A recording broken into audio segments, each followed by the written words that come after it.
So I'm working on the Blue Bastard again today and trying to figure out why it died on me in the parking lot the other day, and I think I've got it down to the alternator. So if you can hear this, I don't know if you can, but it's grinding inside the alternator.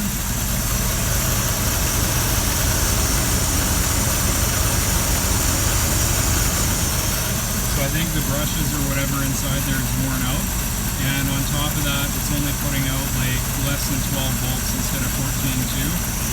I mistakenly, forgetting that it's carbureted, I had it on idle and I thought, oh yeah, it's putting out 14.2 volts, no problem, but it was on the high idle when you first started up with the electric choke.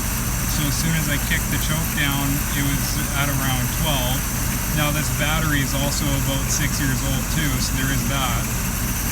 But I think it's definitely the alternator's not charging the battery and causing it to, with the dull battery, it's starting to cause it to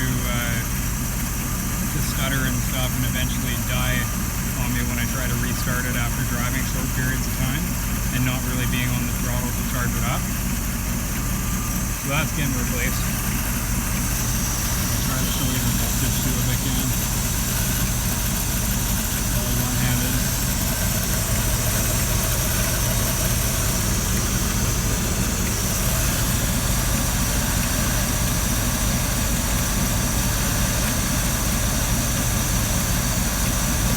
That's just not enough.